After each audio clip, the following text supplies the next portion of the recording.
In New York's crowded streets and dim backrooms, power was never given, only taken and never kept for long. One man learned how to turn chaos into structure, violence into business, and loyalty into currency. He built alliances, erased rivals, and rewrote the rules of organized crime. Every deal, every handshake, every quiet meeting carried hidden risks. Friends became competitors, partners became threats, and silence became survival. While his influence stretched across cities and industries, unseen forces gathered around him.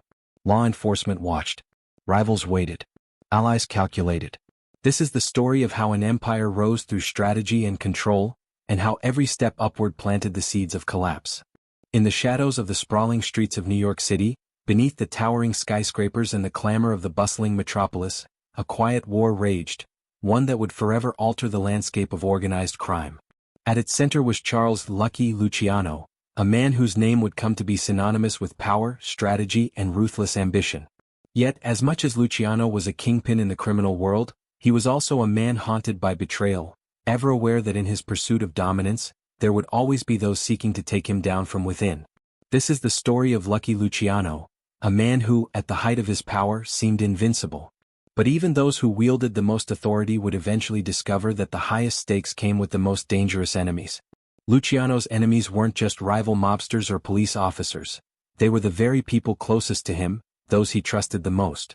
They were his friends, his allies, the men he had helped rise through the ranks of the criminal underworld, yet they too would plot to take his crown. His empire was built on the blood and sweat of betrayal, manipulation, and loyalty, but in the end even his own blood would turn on him. Born into a life of hardship in the rough immigrant neighborhoods of New York's Lower East Side, Luciano's early years were defined by poverty, struggle, and the brutal realities of street life. He wasn't born with silver spoons or inherited wealth. He was, instead, a product of his environment, an environment that demanded survival over everything else. From a young age, he understood that the streets didn't give second chances. To rise meant being cunning, ruthless, and often willing to betray those closest to you. As he grew, Luciano's ambitions expanded beyond mere survival. His eyes began to fixate on something much larger than himself: power. The type of power that would place him not just on top of the criminal world but in control of it. And he would stop at nothing to achieve it. Luciano's rise was not a story of simple luck, as his nickname might suggest. It was a product of calculated moves, cold ambition, and an ability to understand people in ways that few could match. In the world of organized crime, the true art wasn't just about committing crimes, it was about running a business. Luciano saw that early on. He understood that the chaos of the Mafia was both its greatest strength and its greatest weakness. He saw the infighting, the bloodshed, the constant power struggles between various crime families as a waste. The underworld needed order, and Luciano was the one who would provide it. What set him apart from the other mobsters was his vision, a vision that went beyond the narrow confines of mere street-level hustling. Luciano understood that the Mafia could become a global empire, one that operated like a legitimate business. The old ways, marked by constant fighting, petty rivalries, and inefficient chaos, had to end. Luciano knew that to truly control the criminal world, he needed to unify it. He needed to transform the Mafia from a series of warring factions into a single, cohesive entity. And so he did. Luciano orchestrated a series of moves that forever changed the nature of organized crime. He created the National Crime Syndicate, a structure that would include not just the Mafia but other criminal organizations from across the United States. His most significant innovation was the formation of the Commission, a governing body that would resolve disputes between Mafia families, regulate their activities, and ensure that everyone worked together to maximize profits. No longer would the underworld be marked by endless violence and instability. Under Luciano's leadership, the Mafia became a well-oiled machine, operating with efficiency and precision. But power, as Luciano soon realized, comes at a price. The same vision that allowed him to rise to the top was also the one that created enemies, both inside and outside his empire. Rival mobsters began to see Luciano's rise as a direct threat to their own power. They feared his control over the commission, his ability to broker deals, and his growing influence in both the legal and illegal worlds. These enemies, who once considered Luciano an ally, now began plotting against him. At the same time, those who had helped him build his empire began to resent him. The very men who had climbed to the top with Luciano, men like Vito Genovese and Frank Costello, started to view him not as a partner but as a rival. In the volatile world of organized crime, Where power was never truly secure and loyalty was always temporary, this resentment was bound to fester. The alliances that had once seemed unbreakable now showed cracks. And as Luciano's power grew, so did the treachery around him. What started as subtle whispers of discontent soon erupted into full-blown conspiracies. The men closest to him, the very ones he had trusted to help him build his empire, began to question his authority, his decisions, and ultimately, his place at the top. Luciano's downfall did not come from one single act of betrayal. Rather, it was a culmination of many. His empire, built on a foundation of loyalty and fear, would be shattered by the same forces that had made it so powerful. Those who had once benefited from his guidance and leadership now saw an opportunity to take him down. It was not enough to simply undermine his influence. For these men, removing Luciano from the equation meant taking control of the very empire he had created. But the most dangerous enemies Luciano faced were not just the rival mobsters or those who conspired behind his back. It was the government. Federal agents who had long been watching him saw in Luciano not just a criminal but a symbol of everything that was wrong with organized crime. The political pressure was mounting, and the authorities were willing to do anything to bring down the man who had revolutionized the Mafia. Betrayal was inevitable in Luciano's world. It was an unspoken rule: the higher you climb, the more enemies you make and the more people you have to watch your back. But as much as Luciano understood this, he couldn't have predicted the sheer scale of the betrayal that would lead to his downfall. His empire, once so carefully crafted, began to unravel bit by bit. The men he had trusted most began to turn on him. The men who had once called him a friend now saw him as a threat. And as the walls closed in around him, Luciano's life, the life he had so carefully built, began to crumble. In the end, Lucky Luciano's story is one of inevitable betrayal, of power gained and lost, and of the psychological toll that comes with ruling an empire built on crime. Luciano's rise to the top was a masterpiece of strategy and cunning, but his fall was equally spectacular, a reminder that in the world of organized crime, there are no permanent alliances, no lasting trust. Everyone is expendable, even the kingpins. In the brutal world of the Mafia, loyalty was always a fragile illusion, and the men who sought to bring down Luciano were a reflection of the very dynamics that had allowed him to rise in the first place. Power, in the end, was not something that could be kept forever, not when betrayal was always lurking just around the corner. In the early years of the 20th century, New York City was a sprawling, chaotic mosaic of neighborhoods, each teeming with immigrant populations seeking to carve out a better life in the promised land. The city was a melting pot, a place where dreams and despair mingled in the dark alleys and crowded tenements that defined the urban landscape. Among these immigrant communities, there was one thing that stood out above all else: the street code. For those born into the harsh realities of poverty, survival often meant relying on more than just hard work. It meant knowing how to navigate the streets, how to play the game of power and influence, and how to protect oneself from the dangers that lurked around every corner. It was in this crucible of crime and ambition that Charles Lucky Luciano was born. He entered the world on November 24, 1897, in the Lower East Side of Manhattan, a neighborhood marked by grinding poverty and rampant criminal activity. The son of Italian immigrants, Luciano's early life was shaped by hardship and the kind of struggle that only those in the poorest sections of society could understand. The family lived in a cramped apartment, and young Charles quickly learned that the world was not a place of opportunities for men like him. He grew up watching his parents struggle to make ends meet, and he soon realized that there was only one way to change his fate: by taking power into his own hands. From a young age, Luciano was drawn to the criminal world. His first encounters with crime came through small-time hustles, petty thefts, and run-ins with street gangs.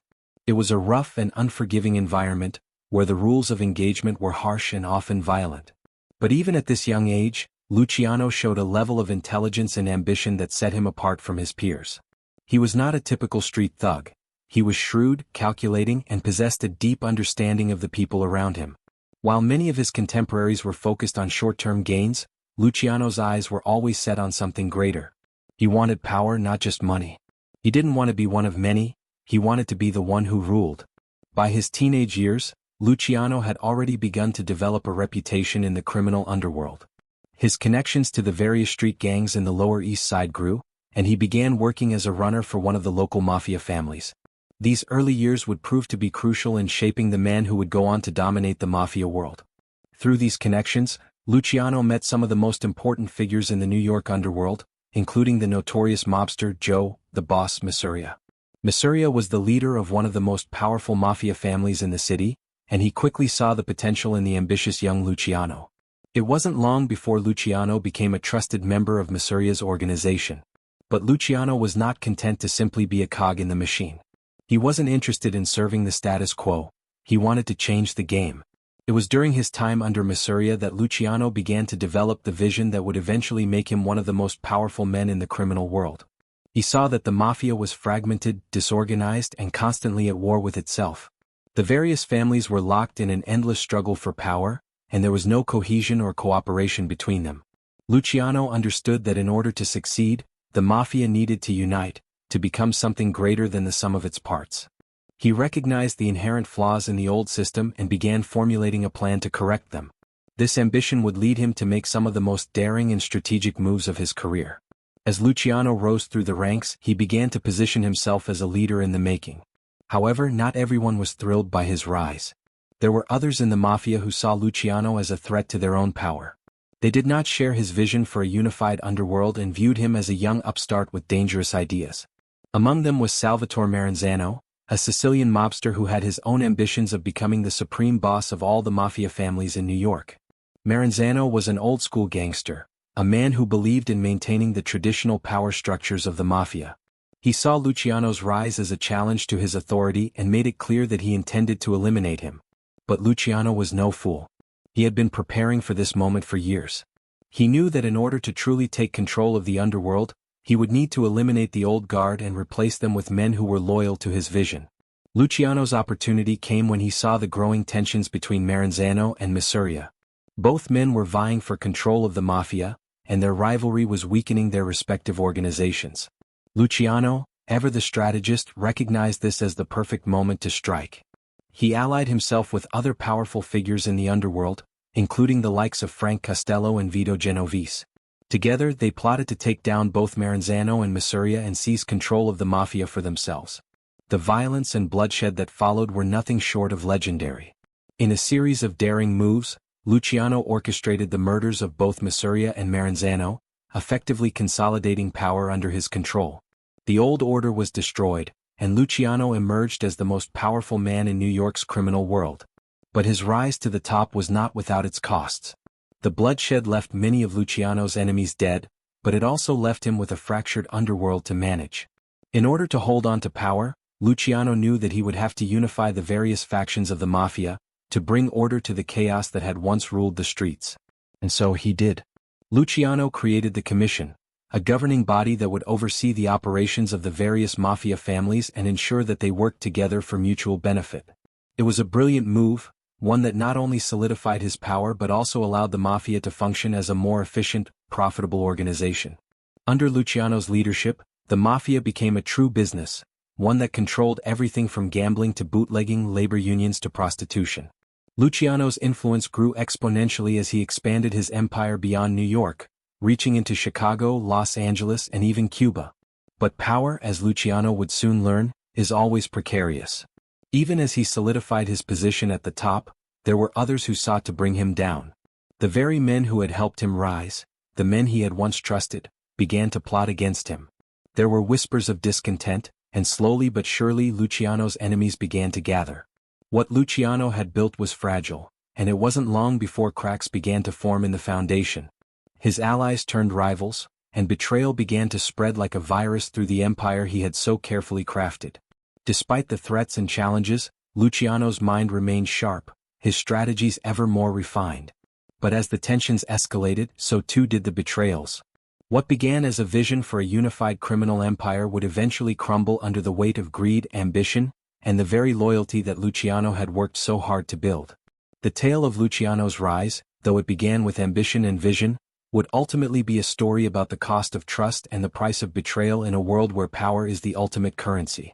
The early days of the Mafia in New York City were nothing short of chaotic.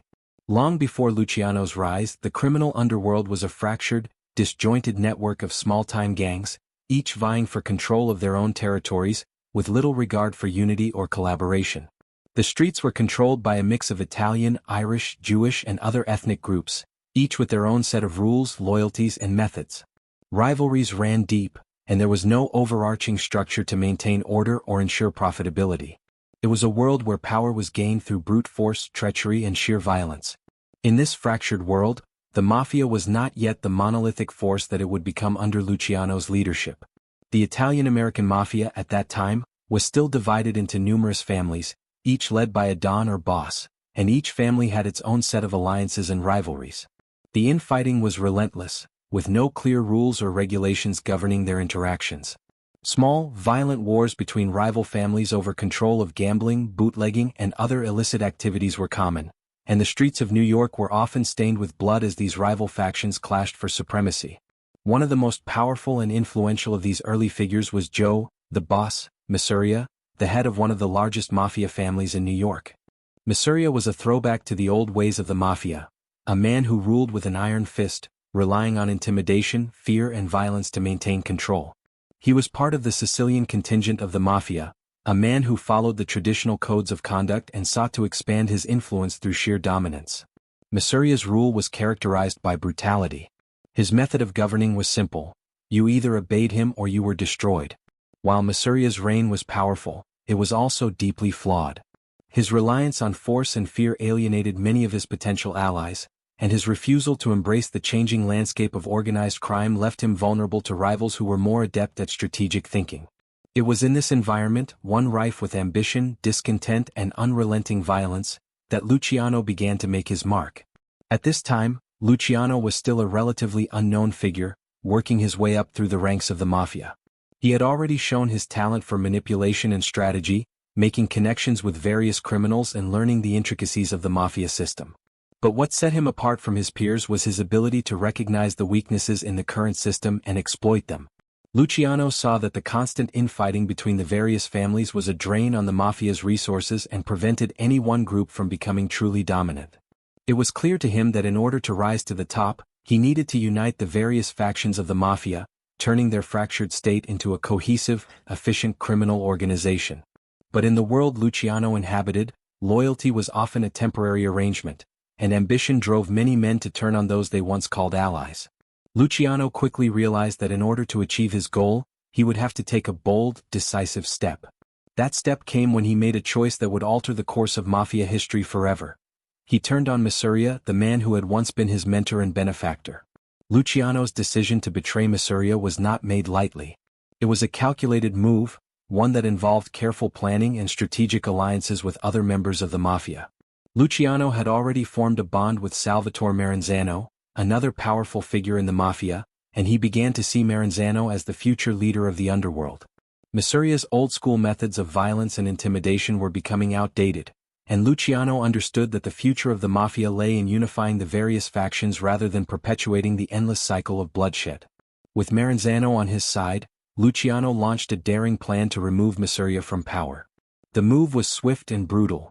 Luciano's men ambushed Masuria, killing him in a hail of gunfire and putting an end to his reign. The murder of Joe the boss Masuria was a turning point in the history of the Mafia, a moment when the old guard was dethroned and the stage was set for a new era of organized crime. But Masuria's death did not immediately bring peace or stability. In fact, it created a vacuum of power that would ignite even more bloodshed. Luciano, however, was not content to rest on his laurels after Masuria's death. He knew that Maranzano, his new ally, was not someone who could be trusted indefinitely. Maranzano was a Sicilian who believed in maintaining the old ways of the Mafia, and although he had helped Luciano eliminate Masuria, he had his own vision for the future of the underworld. Luciano's plans for the Mafia were much more ambitious, and he realized that in order to realize his vision, he would need to remove Maranzano as well. In a move that would further solidify his reputation as a ruthless, calculating figure, Luciano orchestrated the murder of Maranzano in 1931, ending the brief reign of the man who had once been his ally. Maranzano's death marked the final chapter in the bloody battle for control of the Mafia in New York. With the deaths of both Masuria and Maranzano, Luciano emerged as the undisputed leader of the criminal world, having successfully eliminated both his rivals and his former mentors. But Luciano's victory was not just about killing his enemies. It was about more than just eliminating the old guard. It was about reshaping the Mafia into something more powerful and efficient than it had ever been before. Luciano realized that the way forward was not through endless bloodshed and disunity. Instead, he sought to create a new structure for the Mafia, one that would bring order to the chaos that had plagued it for decades. This new system would be governed by the Commission, a central body made up of representatives from the various mafia families. The Commission would be responsible for making decisions, resolving disputes, and ensuring that all the families worked together for mutual benefit. Luciano's creation of the Commission was a masterstroke. It allowed the Mafia to function more like a corporation, with each family serving as a partner in the larger enterprise. By uniting the families under a single umbrella, Luciano effectively transformed the Mafia into a much more powerful and efficient organization. Under his leadership, the Mafia became a force to be reckoned with, not just in New York but across the entire country. The Commission allowed Luciano to control not only the flow of money in the criminal world but also the very structure of organized crime itself. But despite his success in unifying the Mafia, Luciano knew that he would never be truly safe. The world of organized crime was always shifting, and power was constantly in flux.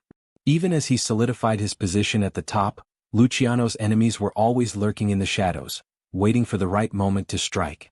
He had made many allies, but he had also made many enemies along the way. In the Mafia, loyalty was always temporary, and even the closest allies could turn on you if they saw a chance to seize power. Luciano's early years in the criminal world were defined by these brutal battles for control, battles that left a trail of bodies in their wake. Yet, even in the midst of all the violence, Luciano had a vision of a Mafia that could function like a business, a Mafia that could operate with efficiency and profitability.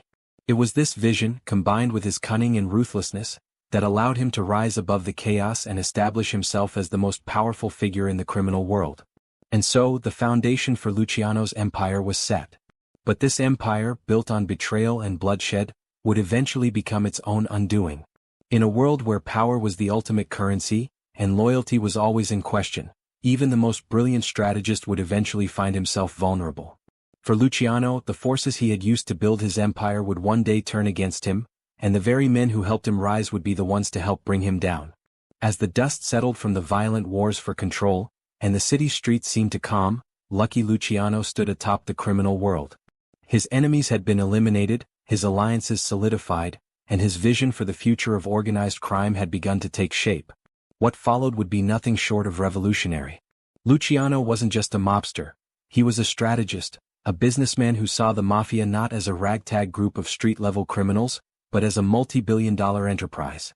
With a keen mind and a ruthless resolve, he reorganized the Mafia from the fragmented, chaotic state it had been in for decades into a streamlined, professional operation that could rival any legitimate business in terms of efficiency and profitability. Luciano's genius lay in his ability to transform the Mafia into something that operated like a corporation. He realized early on that in order to thrive, the Mafia had to become organized, efficient, and focused on long-term growth rather than short-term gains. His creation of the National Crime Syndicate, an overarching organization that brought together all the major Mafia families in America, was the first step in his vision to create a more unified, business-like operation. This wasn't just about power. It was about control. By consolidating the power of the different families and placing them under a unified structure, Luciano removed the constant threat of infighting and power struggles that had plagued the Mafia for years. But Luciano's true brilliance came in how he streamlined the criminal operations to maximize profits. Instead of the chaotic, inefficient system where families fought over territory and resources, he created a network of businesses, both legal and illegal, that operated in harmony. The Mafia had long been involved in activities like gambling, extortion, and bootlegging, but Luciano understood that these were just pieces of a much larger puzzle. He began to see the Mafia's illegal enterprises as just one part of a much larger financial ecosystem.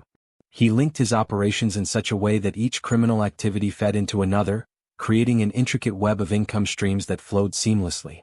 For instance, gambling was a core business in the Mafia, but Luciano didn't just stick to street-level betting and backroom poker games.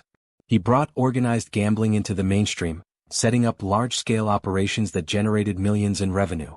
In a similar vein, his control over bootlegging during Prohibition wasn't limited to small-time smuggling operations. Luciano revolutionized the way alcohol was distributed, setting up large networks that not only smuggled alcohol but also controlled its distribution across the country. His ability to monopolize and control entire industries became one of the hallmarks of his reign. Perhaps one of the most important aspects of Luciano's empire was his involvement in labor unions. At a time when unions were beginning to gain power in the United States, Luciano saw an opportunity to take control of these organizations and use them to further his influence and wealth. He began infiltrating key unions, particularly those involved in the docks and construction industries, and began using them to extort money from businesses and manipulate workers for his benefit. By the late 1930s, Luciano had built an iron grip on several major industries through his control of labor unions. This not only brought in massive profits but also allowed him to expand his influence into legitimate sectors of the economy, blurring the lines between legal and illegal operations. Luciano's business acumen wasn't confined solely to the realm of crime. He understood that to maintain power he needed to build relationships with people who held legitimate power in society, politicians, businessmen, and even law enforcement. Luciano wasn't just a mobster, he was a political operator. He had learned from the failures of his predecessors that brute force alone wouldn't keep him on top. Instead, he cultivated relationships with influential figures across the spectrum of American life. He paid off police officers, forged alliances with politicians, and even had key members of the media in his pocket. In a city as corrupt as New York, Luciano's ability to navigate the halls of power and pull strings behind the scenes was unmatched. But as much as Luciano was a genius at business and strategy, he was also a ruthless figure who wasn't afraid to use violence when necessary. Despite his carefully crafted image as a businessman, the heart of Luciano's power still lay in his control of violence. He was a man who understood that in the world of organized crime, power was ultimately defined by the ability to enforce your will, and if that meant breaking bones, planting bombs, or eliminating rivals, so be it. Luciano's network of enforcers ensured that his interests were always protected, whether it was making sure that a rival family paid their cut or sending a message to anyone who dared cross him. One of Luciano's most significant achievements was his ability to foster loyalty and discipline among his men. Unlike many other bosses in the Mafia, Luciano didn't rely on fear alone to maintain control. He created a system where loyalty was rewarded, and disloyalty was punished swiftly and without mercy. He knew that in a world where betrayal was common, the key to maintaining power was to keep his subordinates satisfied and loyal. He promoted individuals based on merit, often elevating people who had the vision and ambition to see his grand strategy through. He also understood that loyalty had its price, and that price was often steep. Betrayal in Luciano's world was met with a swift and brutal end. No one, not even his closest allies, was immune from his wrath if they crossed him. Luciano's reign wasn't without its challenges, however. While he had successfully established the commission to maintain peace among the various mafia families, there were always those who felt slighted by his rise to power. Not everyone in the mafia agreed with Luciano's vision. Some felt that his focus on building a more structured, business-like operation took away from the more traditional, violent aspects of the mafia that had brought them to power in the first place. Others were simply jealous of Luciano's success and were eager to find ways to undermine him. Luciano also faced significant external threats, particularly from law enforcement. The government was becoming more aggressive in its pursuit of organized crime, and Luciano knew that he could not afford to rest on his laurels. He had successfully evaded numerous arrests, but the pressure from law enforcement was mounting. The federal government was determined to bring him down, and they would stop at nothing to do so. Despite these challenges, Luciano remained steadfast in his pursuit of dominance. His influence continued to grow, and his empire expanded into new territories. By the mid-1930s, he had established control over criminal operations not just in New York but also in other major cities like Chicago, Los Angeles, and even Havana, Cuba. His international reach was a testament to his success and ambition. Luciano had become more than just a mafia boss, he was the head of a global criminal empire. But even as he consolidated his power, there were cracks beginning to form in his empire. Luciano had made many enemies over the years, and some of them were beginning to move against him. The rise of new younger mafia bosses who were eager to carve out their own empires led to a growing sense of tension within the ranks. Luciano's style of leadership, while successful, was also beginning to alienate some of his closest allies. As his enemies grew bolder and more daring, the same power structures that had allowed him to rise to the top were beginning to show signs of instability. The transformation of the mafia under Luciano's leadership was nothing short of extraordinary. He had turned a fractured, chaotic criminal organization into a highly efficient, profitable enterprise that rivaled any legitimate business in the country. His ability to unite the various mafia families and establish a sense of order in the underworld was groundbreaking. Yet, for all his success, Luciano was a man constantly aware of the precarious nature of power. Even at the peak of his dominance, He knew that the Mafia was a world built on violence, treachery, and ever-shifting alliances. The stability he had created was fragile, and the empire he had built could crumble just as quickly as it had risen. In the labyrinth of loyalty and power that characterized the Mafia, there was one rule above all others: the Code of Omerta. This code, silent but all-encompassing, governed every aspect of Mafia life. It was the invisible force that bound men to one another, kept them in line, and ensured the strength of the criminal empire. Omerta was more than just a rule, it was a way of life. To break it was to invite death. To betray it was to forfeit everything: loyalty, power, and often one's life. Lucky Luciano, for all his cunning and strategic brilliance, understood the power of Omerta better than most. He had been raised in the streets, where survival depended on an unspoken bond of trust among the men who ruled the underworld. He knew that loyalty wasn't just a moral code, it was the foundation of power in the Mafia. Without loyalty, there could be no true unity, and without unity the Mafia would fall apart. Luciano wasn't just a businessman or a strategist, he was a master of the human psyche. He understood that fear and loyalty were not mutually exclusive, they were complementary forces, each reinforcing the other. The Code of Omerta was simple: silence in the face of law enforcement, loyalty to the family, and unwavering respect for the hierarchy. Betrayal was the highest sin, and those who broke the code were not just punished, they were erased. To betray the family was to betray the very essence of the Mafia, and those who dared to break the code could expect swift and brutal retribution. The consequences for betrayal were extreme, often resulting in torture and death. Even the smallest infraction was dealt with harshly, because Luciano and other Mafia leaders understood that one act of disloyalty could unravel everything. For Luciano, enforcing Omerta wasn't just about punishing those who broke the rules, it was about creating a system where loyalty was the most valuable currency. He knew that in the dangerous world of organized crime, where enemies were everywhere and betrayal was always lurking, the only way to maintain control was to ensure that his men were bound by a strong sense of duty, trust, and fear. Loyalty in the Mafia wasn't just about personal relationships, it was about survival. In a world where the line between friend and foe was often blurred, Omerta provided a clear distinction between those who were inside the circle and those who were outside of it. The power of Omerta wasn't just limited to the Mafia families. It permeated every aspect of the criminal world, from the lower ranks to the highest echelons of power. It was the glue that held the entire enterprise together. But loyalty wasn't something that was freely given, it had to be earned. Luciano, ever the shrewd businessman, knew that loyalty had to be nurtured through rewards and punishments. Those who proved themselves valuable to the organization were rewarded with power, wealth, and protection.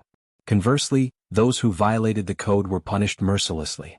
The enforcement of Omerta wasn't just a matter of maintaining order, it was about sending a clear message to everyone in the organization: loyalty was the key to survival. Luciano was a master of psychological manipulation. He understood the nuances of human behavior and used that understanding to maintain control over his men. He wasn't a distant, cold figure. He was a leader who interacted with his underlings, who knew how to inspire loyalty through both fear and respect.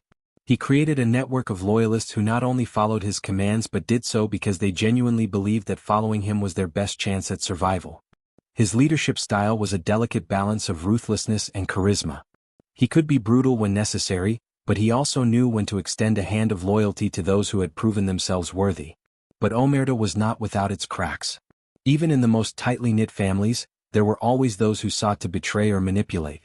The world of the Mafia was rife with envy, ambition, and greed, all of which could drive a man to turn on his own.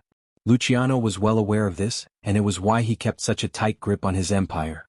He knew that loyalty wasn't something that could be taken for granted, not even from his closest allies. Over the years, Luciano had worked hard to create a network of men who were not just loyal to him because of fear, but because they shared in the vision he had created for the future of the Mafia. Yet even in this carefully constructed world, betrayal was never far behind. One of the most poignant examples of loyalty and betrayal within Luciano's organization came in the form of his own relationship with Vito Genovese. Genovese had been one of Luciano's most trusted lieutenants, a man who had risen through the ranks under Luciano's watch. Genovese had been instrumental in helping Luciano eliminate his rivals, and for a time, their relationship seemed unbreakable. But as Luciano's empire expanded, so too did Genovese's ambitions. Genovese believed that he could do what Luciano had done, seize power for himself and become the head of the Mafia. Over time, his loyalty to Luciano began to erode as he plotted to take control of the family. This betrayal, however, did not go unnoticed. Luciano, ever the strategist, had already seen the signs of discontent within his ranks and made sure to deal with it swiftly. In the world of the Mafia, loyalty and betrayal were two sides of the same coin. The very same men who helped build Luciano's empire were often the ones who would eventually seek to tear it down. And yet, despite the constant threat of betrayal, Luciano was able to maintain his power for years. His mastery of the psychological game, his ability to control and manipulate, and his willingness to take ruthless action when necessary made him a figure of fear and respect within the Mafia. For Luciano, loyalty was not just a matter of principle. It was a strategic tool that allowed him to maintain control over his vast criminal empire. But omerta, while central to Luciano's success, was also the very thing that would eventually bring him down. As his empire grew, so did the attention from law enforcement. The FBI, under the leadership of men like J. Edgar Hoover, was relentless in its pursuit of Luciano. For years they had been building cases against him, but they knew that the code of silence would make it nearly impossible to get close to him. Omerta protected Luciano like a shield, and the authorities were forced to use other means to bring him down. In the end, it was not a rival mobster who betrayed him but rather a combination of outside pressure and inside sources that chipped away at his empire. Despite his many enemies and the constant threat of betrayal, Luciano's adherence to omerta allowed him to maintain control over his world for a long time. His reign marked a time when the Mafia was at its peak, when power was consolidated, and loyalty was the currency that allowed him to thrive. But in the world of organized crime, no empire is truly invincible. Loyalty, while a powerful tool, is always fragile. And even the strongest leaders must eventually contend with the forces that lurk in the shadows, waiting for the right moment to strike. For all of his power, for all of his strategic brilliance, Luciano's empire was never immune to the ever-present threat of betrayal. It was a constant, lingering reality that he faced throughout his rise and fall. But it was also the defining characteristic of the world in which he lived. In a world where everyone had something to gain and something to lose, loyalty was both the greatest asset and the greatest liability. In the end, it was this fragile bond that defined Luciano's legacy. A legacy built on both the unshakable loyalty of his closest men and the devastating betrayals of those who sought to bring him down. Luciano's empire was vast, his power immeasurable, and yet in the world of organized crime, even the most formidable of leaders could not escape the specter of competition. The early 1930s marked a time of profound transformation for the Mafia, a time when the stakes were higher, the risks greater, and the rewards even more alluring. Luciano, having dismantled the old structure and unified the various factions, had ushered in an era of unprecedented control, but he wasn't the only one eyeing dominance. Around him, rival factions began to emerge, each with their own ambitions, strategies, and desires for control. By the time Luciano had taken full control of the Mafia, the world he inhabited was one of delicate balances. His leadership wasn't solely about building wealth as many people perceived it. It was about consolidating power and establishing influence across multiple sectors of American life. For the first time, Luciano began to mold the Mafia into something not just feared, but something that could operate on a far more sophisticated level than anyone could have imagined. He understood the mechanics of the economy and applied these principles to organized crime. He didn't want just territory or money, he sought legitimacy and permanence. One of the most important decisions Luciano made in this transformation was his involvement in the bootlegging industry. When Prohibition swept the United States in 1920, it created a massive underground economy, with alcohol being one of the most lucrative contraband goods. The Mafia's involvement in this trade was immediate. But unlike many others who ran their operations in the shadows, Luciano's approach was methodical. He sought not just to profit from illegal sales, but to control the entire network of distribution. His ability to monopolize bootlegging not only set him apart but made him the most influential figure in the illegal alcohol trade. He knew that to maintain his grip on power, he couldn't rely on simple short-term criminal activity. The key to his success was efficiency and control. As Luciano solidified his power, the scope of his criminal activities expanded. The Mafia was no longer just about organized crime on the streets. Luciano made sure it reached the top levels of business and labor. The control of unions, particularly those tied to transportation, construction, and shipping, became vital to the Mafia's long-term survival.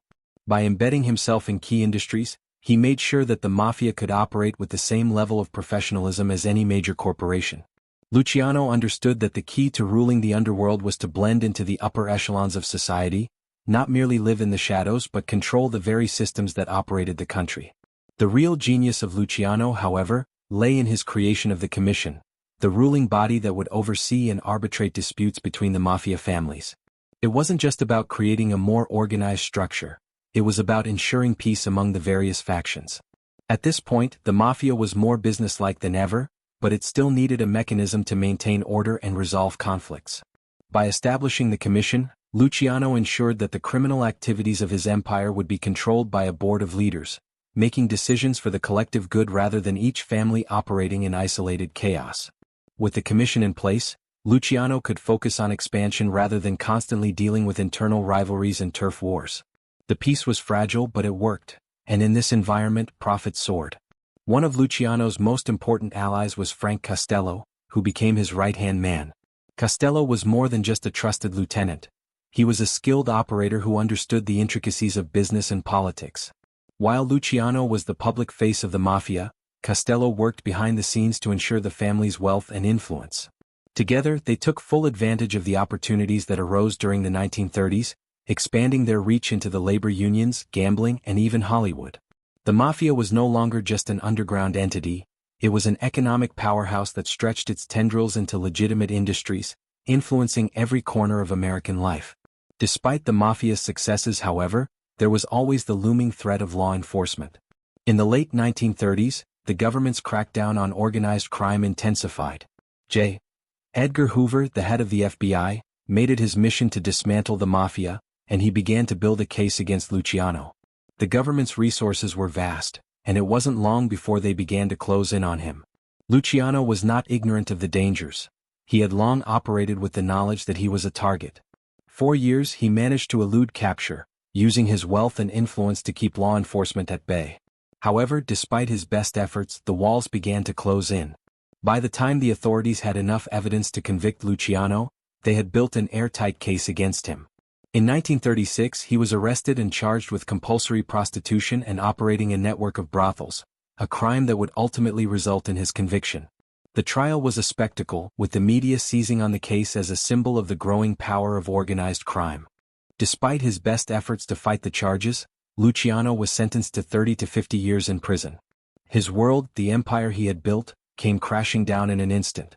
Luciano's arrest marked the beginning of a new phase in his life, one that would be defined by exile, loss, and the shifting tides of power. His time in prison, however, was not the end of his influence. While behind bars, Luciano remained a key figure in the Mafia. His presence was still felt in the corridors of power, as his loyal men continued to operate his criminal empire with remarkable efficiency. He maintained control over his business interests, even from within the prison walls, sending orders and messages through intermediaries. Despite being incarcerated, Luciano's power did not fade. He still commanded the respect of those in the underworld and was able to leverage his connections to influence events outside the prison. Yet, there was a growing sense that the walls around him were tightening. Luciano, however, had one final card to play. His influence over the Mafia was undeniable, and his desire to maintain power, even from behind bars, led to negotiations with the government. His attorneys and associates worked tirelessly to secure his release, using his connections with powerful figures in both the political and criminal spheres. The deal that eventually secured Luciano's release came with one major stipulation: he would be deported to Italy. In 1946, after serving just 10 years of his sentence, Luciano was granted parole and sent packing to his homeland, where he had not been since his childhood. The Mafia's golden age had come to a close for Luciano, but his legacy continued to shape the criminal world for years to come. Exiled in Italy, Luciano's power waned, but his reputation remained untarnished. He continued to operate in the shadows, dealing in narcotics and forging new alliances with criminal figures in Europe and Latin America. But the world had changed since his heyday, and Luciano's influence was no longer as potent as it once had been. The Mafia had continued to evolve, and new figures had risen to prominence. Yet even in exile, Luciano's name carried weight, and his influence continued to be felt in the world of organized crime. Luciano's story was a testament to the rise and fall of empires, a narrative defined by ambition, betrayal, and the insatiable hunger for power. His reign marked the peak of the Mafia's strength, a time when its operations were as sophisticated as any Fortune 500 company, and its influence stretched far beyond the city streets. But as with all empires, Luciano's power eventually eroded, replaced by the forces of time, law, and shifting criminal dynamics. His life, though marked by triumph, was ultimately defined by the cost of the empire he had built. Even in the quiet exile of Italy, Luciano was a man whose legacy haunted the world he had once dominated. The Mafia's golden age was over, but the man who had once ruled it would never be forgotten. Luciano's reign was not without its rivals and constant power struggles, which were an inevitable part of the criminal underworld. Despite the relative peace he created through the commission, there were always those who sought to challenge his authority or undermine his control. His rise had been marked by bloodshed, betrayal, and manipulation, but even at the peak of his power, he had enemies both within and outside the Mafia. To truly understand the nature of Luciano's reign, one must examine not just his triumphs but also the complex web of relationships and betrayals that defined his world. One of the most formidable challenges to Luciano's authority came from his own ranks. Vito Genovese, once one of his most trusted lieutenants, was a man whose ambition could never be satisfied. Genovese had been instrumental in helping Luciano establish control over New York's underworld, but as Luciano's empire grew, so did Genovese's desire for power. He was ambitious, ruthlessly so, and believed that he was more than capable of leading the Mafia himself. Over time, Genovese grew resentful of Luciano's dominance and began to make moves behind the scenes, plotting to take control of the family. In 1937, when Luciano was still in prison, Genovese attempted to seize control of the Luciano family, orchestrating the assassination of his rival, and by many accounts, framing another powerful figure, Frank Costello. Genovese's plan was to remove Costello, solidify his own position, and eventually move against Luciano himself. But despite his machinations, Genovese's betrayal did not go unnoticed. Costello, although shot and nearly killed, survived the attack and remained loyal to Luciano, who from his prison cell, managed to regain control of the family. This incident was just one of many examples where Luciano's most trusted allies turned on him, but it was also a testament to the power of loyalty and the ability of a well-structured mafia organization to weather such betrayals. The rivalry between Luciano and Genovese didn't end there. Genovese's thirst for power led him to make further moves against Luciano's empire. After World War II, when Luciano was still in exile, Genovese managed to take over the Luciano family and assumed the title of boss. He worked to consolidate power, seeking to elevate himself at the expense of those who had helped Luciano build the Mafia empire.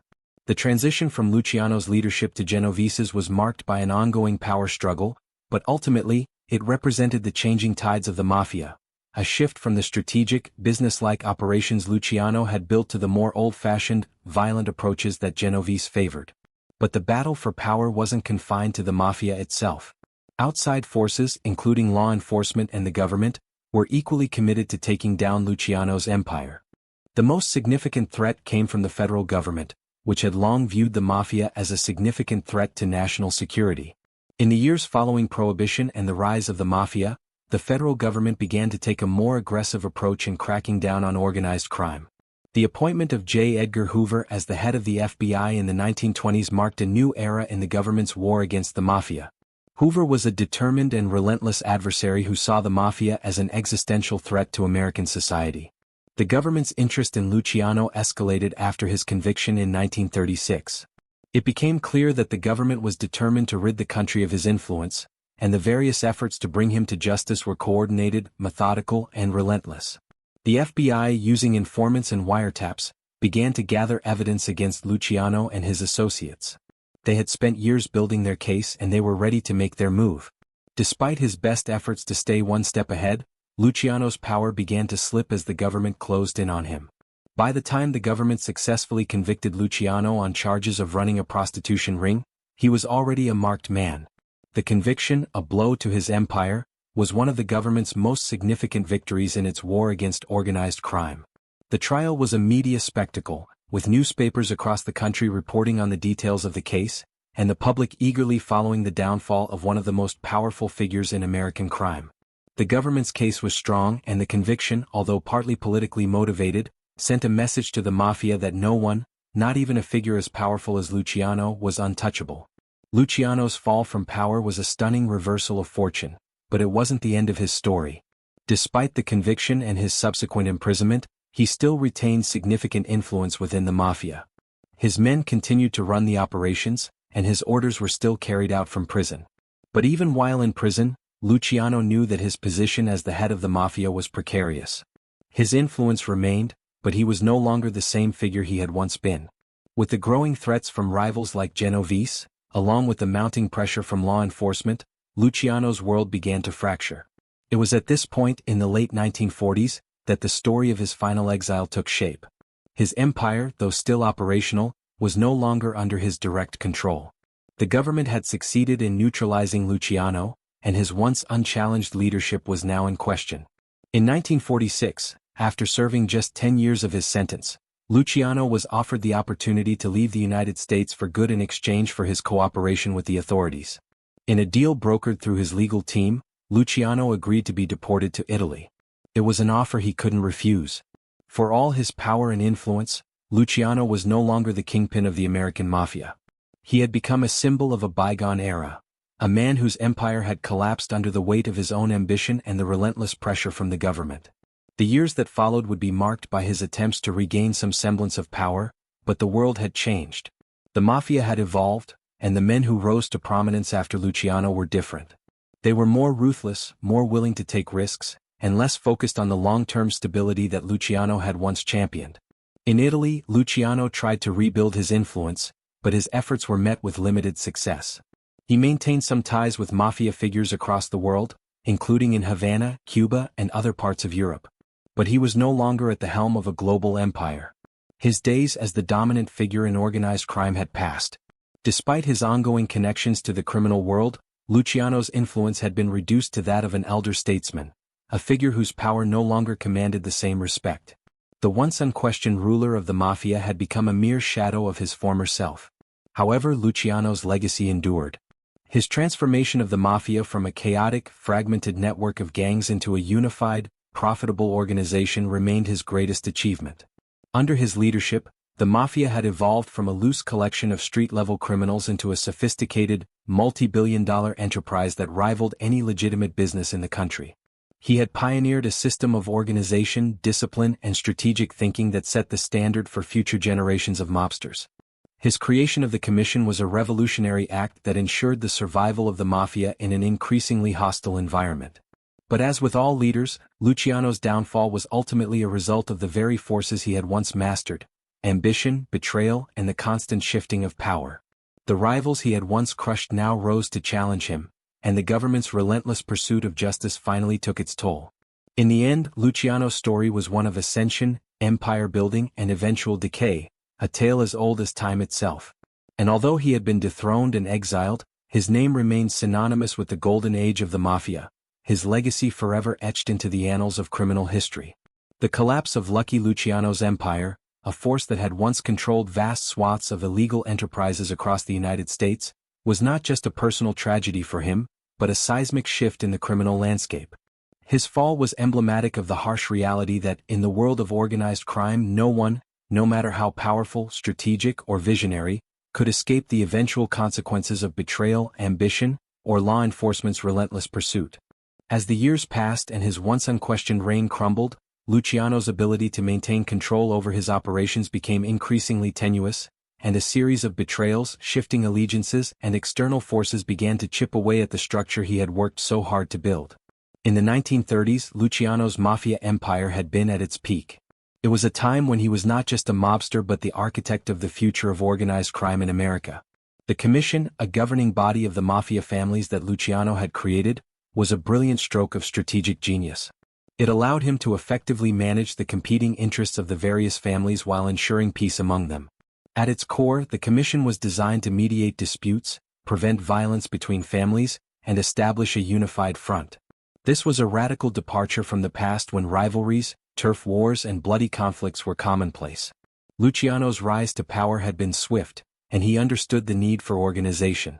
He knew that the key to sustained dominance wasn't simply raw power or violence, but the ability to run his criminal enterprises with the efficiency and precision of a business.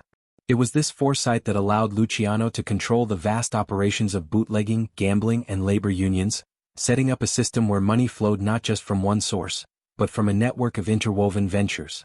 His ability to diversify his operations, from controlling the docks to running the numbers rackets, to establishing ties with labor unions, created an economic juggernaut that became nearly impossible to undermine. For a time, Luciano's grip on power seemed unshakable. However, as with any empire, Luciano's success also sowed the seeds of its destruction. His rise had led to a growing number of powerful enemies, both within the Mafia and outside it. Within the Mafia, figures like Vito Genovese began to emerge as potential rivals. Genovese, once a loyal ally, was a man of immense ambition. His deepening resentment of Luciano's dominance drove him to plot behind the scenes, seeking to replace him as the top boss. Genovese's move to usurp Luciano's position wasn't just a power grab, it was part of a larger, more existential shift in the Mafia itself. The old ways of conducting business, driven by raw violence and raw ambition, were being overshadowed by a more calculated, corporate approach. But Genovese, still entrenched in traditional Mafia ways, believed that true power was best held through force, not diplomacy. While these internal rivalries simmered, the external threats that Luciano faced were even more formidable. The 1930s and 1940s marked a time when law enforcement in the United States began to evolve in its approach to organized crime.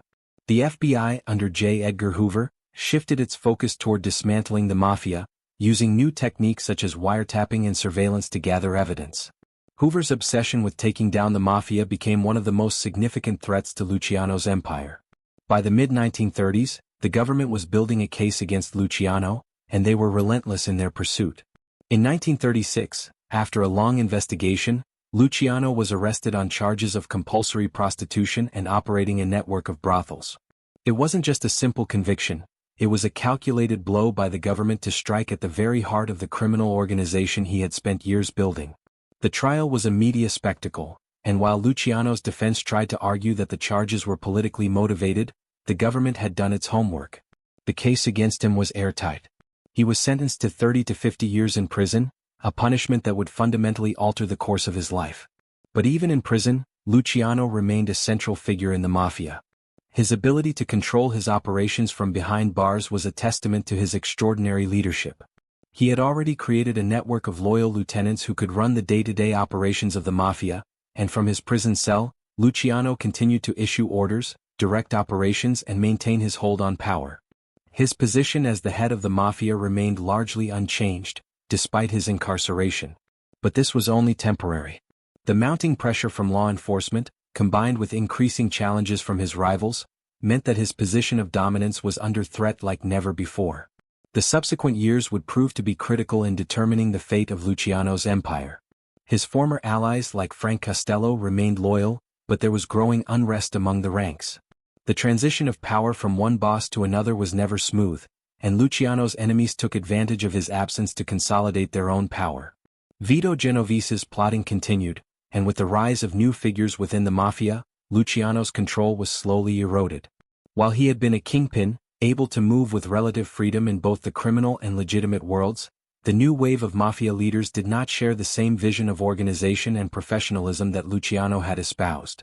They were more focused on maintaining personal power and wealth, and in some cases, they turned against the very structure that Luciano had created. In 1946, after serving just 10 years of his sentence, Luciano was granted parole. But the deal came with a significant condition: he would be deported to Italy. The American government, realizing that Luciano was no longer as much of a threat to their interests in the United States, allowed him to return to his homeland. It was a bittersweet victory for Luciano. The once mighty boss of the most powerful criminal empire in America was now a man without a country. His return to Italy marked the end of an era, the end of the golden age of the Mafia that he had helped create. In Italy, Luciano's ability to regain the power he once held was limited. The world had changed in the years since his exile, and his influence had waned. Although he was able to maintain connections with Mafia figures in Europe and Latin America, his power was no longer centralized. He was no longer the head of a vast criminal empire, but instead, a former legend living in the shadows of his former glory. His days of running criminal enterprises from behind bars had passed, and the new generation of Mafia leaders, including his former ally Genovese, had firmly established themselves at the top. However, Luciano's legacy was undeniable. His vision for the Mafia had transformed it from a loose collection of gangs into a highly organized, sophisticated network of criminal enterprises. His establishment of the Commission, a governing body of Mafia bosses, would shape the structure of organized crime for decades to come. Under his leadership, the Mafia had grown from street-level thugs to a multi-billion-dollar enterprise, influencing everything from labor unions to Hollywood. Even in his absence, his model for criminal organization persisted. Luciano's influence was still felt in the world of organized crime, even if he was no longer at the helm. His methods, his organizational genius, and his ability to inspire loyalty among his men were admired by future generations of mobsters. While new figures rose to prominence in the post-Luciano Mafia world, they would often look to his methods as a blueprint for their own success.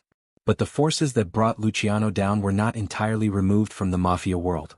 The government continued to pursue organized crime, and law enforcement's increasing sophistication meant that the old ways of doing business were becoming harder and harder to sustain. The Mafia's empire, once so vast and all-encompassing, began to fracture as a result of the pressures from both the authorities and the younger, more ambitious mobsters who sought to carve out their own empires. Luciano's final years in Italy were marked by a sense of resignation. The man who had once controlled one of the most powerful and feared criminal organizations in the world was now a man without a throne. His exile was a stark reminder that even the most powerful figures could not escape the forces of time, law, and betrayal. While Luciano would forever be remembered as the mastermind behind the golden age of the Mafia, his fall from power signaled the end of an era, a shift from the old ways of the Mafia to the more violent, unpredictable world that would emerge in the decades that followed. Despite his fading influence, Luciano's legacy would continue to loom large in the world of organized crime. His methods, his strategic thinking, and his ability to maintain control in the face of overwhelming adversity would inspire countless Mafia leaders in the years to come. But for Luciano himself, the final chapter of his story was one of reflection. A life that had been defined by ambition, betrayal, and the unyielding desire for power, now fading into history as a man who had once ruled an empire, only to be swept away by the tides of time. As the years passed following his conviction, Lucky Luciano's empire, once a towering structure of power and influence, began to crumble.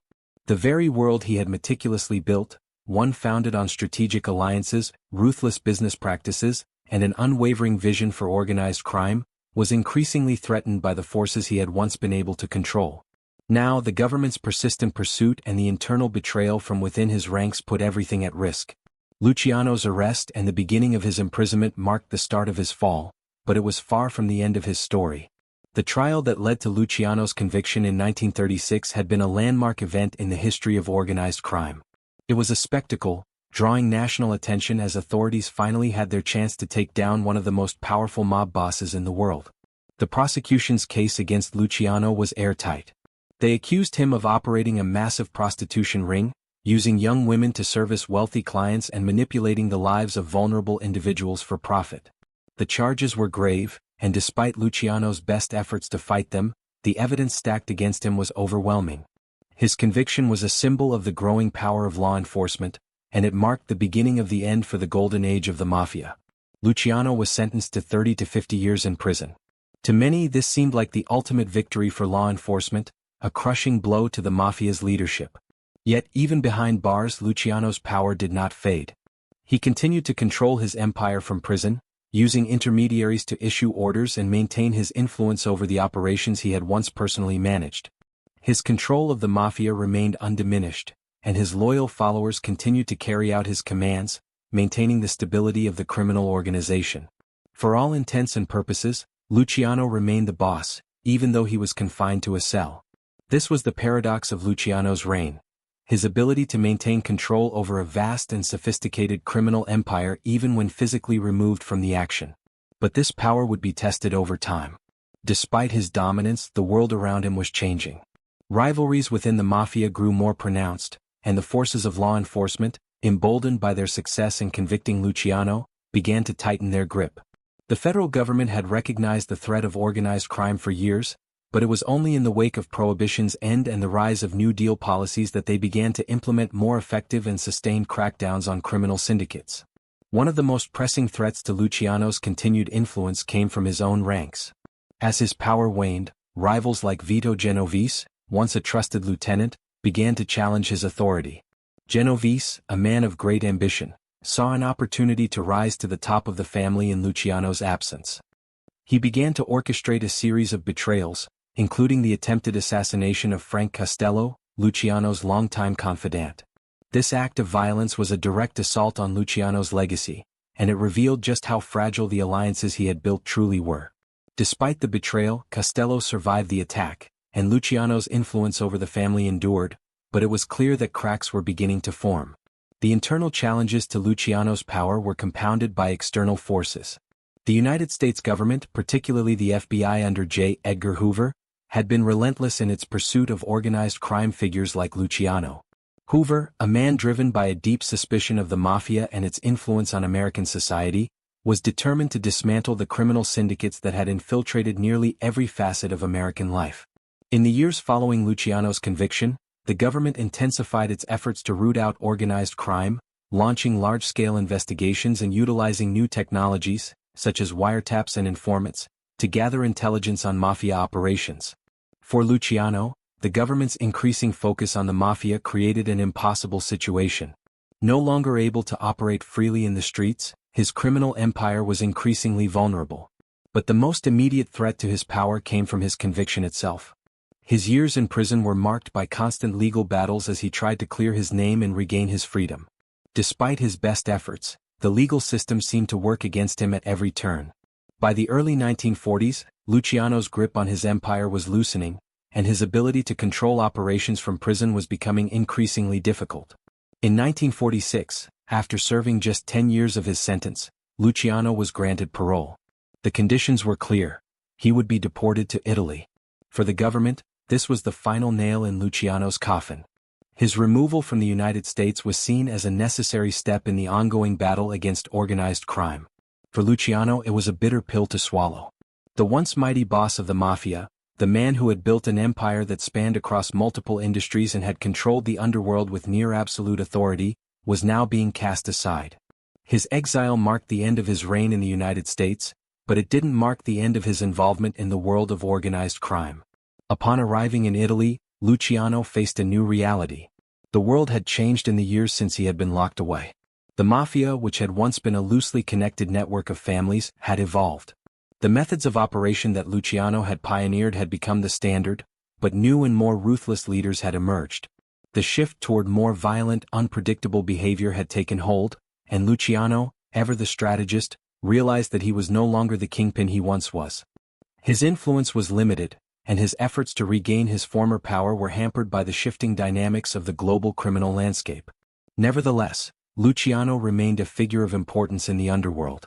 He still had connections to criminal figures across Europe and Latin America, and his name still carried weight. Yet, despite his status as an elder statesman of the Mafia, he was no longer the force he had once been. The world had moved on, and the new generation of criminals was more brutal, more ambitious, and more willing to take risks than ever before. The strategic, business-like approach that Luciano had championed was increasingly replaced by chaotic, violent methods, and Luciano found himself a man out of sync with the times. Luciano's later years in Italy were marked by a sense of resignation.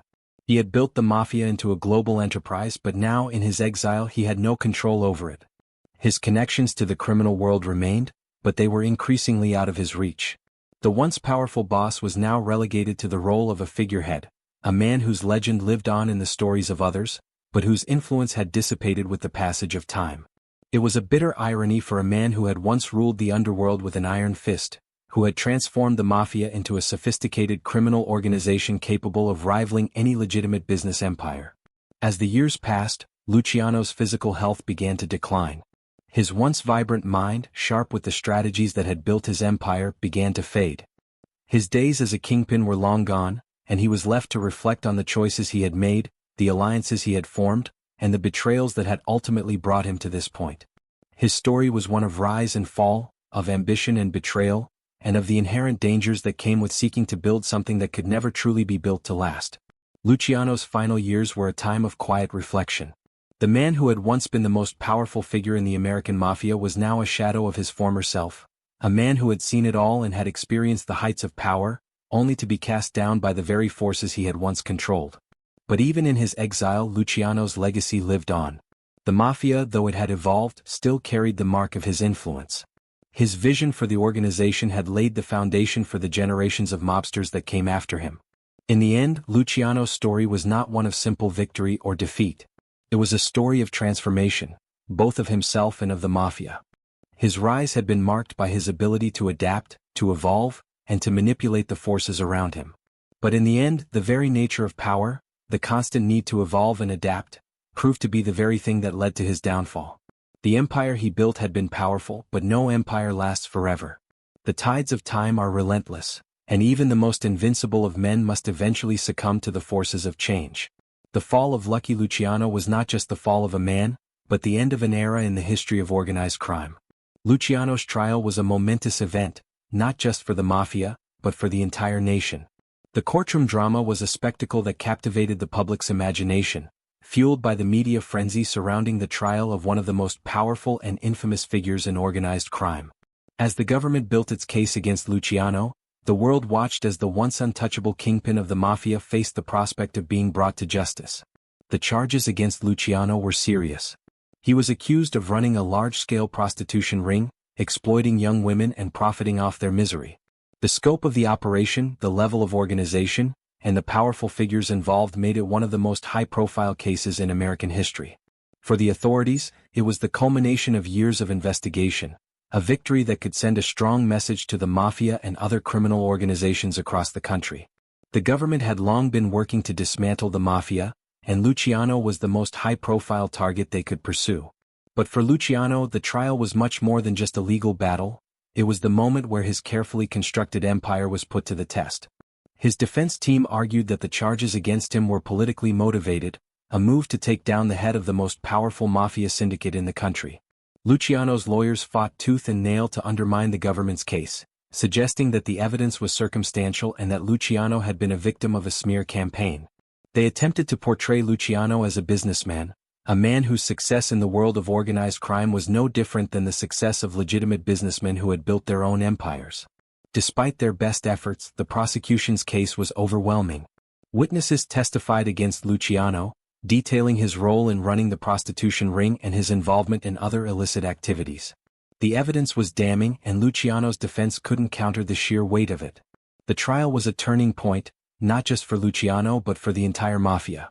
It demonstrated that the law, though slow and often ineffective, was capable of bringing even the most powerful criminals to justice. When the verdict came down, the outcome was not a surprise. Luciano was found guilty and sentenced to 30 to 50 years in prison. The sentence was a devastating blow to Luciano, who had spent years carefully constructing his criminal empire. It was the end of an era, the moment when the man who had been at the top of the criminal world was finally brought down by the very system he had so long avoided. His arrest, trial, and conviction were a public spectacle, and for many, they marked the beginning of the end for the Mafia's golden age. The media coverage of the trial was intense. Newspapers across the country ran daily reports on the case, with sensationalized headlines and stories that focused on the drama of the trial. For many Americans, the trial was their first real look at the Mafia and its inner workings. Luciano became a symbol of the criminal underworld, a figure who had been able to rise to the top of the American economy while evading the law for years. His trial was the culmination of the government's long-standing effort to bring the Mafia to justice, and it sent a clear message to organized crime figures everywhere. No one was above the law. For Luciano, the trial was a bitter defeat, but it wasn't the end of his influence. Even behind bars, he remained a powerful figure within the Mafia. He continued to issue orders, direct operations, and exert control over his criminal empire. His loyal followers, including Frank Costello and other key members of his organization, kept his vision alive, ensuring that his legacy would persist. Luciano's ability to maintain his influence from prison was a testament to his extraordinary leadership and strategic thinking. His grip on power may have weakened, but his ability to command loyalty and respect from his underworld associates remained as strong as ever. While Luciano was locked away in prison, the world around him was changing. The government's crackdown on organized crime was intensifying, and new figures were emerging to take over the criminal empire Luciano had built. Vito Genovese, once a trusted ally, began to make moves to seize control of the Luciano family. His ambition and desire for power were undeniable, and the seeds of rivalry that had been planted years earlier began to blossom into full-blown conflict. The Mafia, once united under Luciano's leadership, was now splintering as the next generation of mobsters began to assert their authority.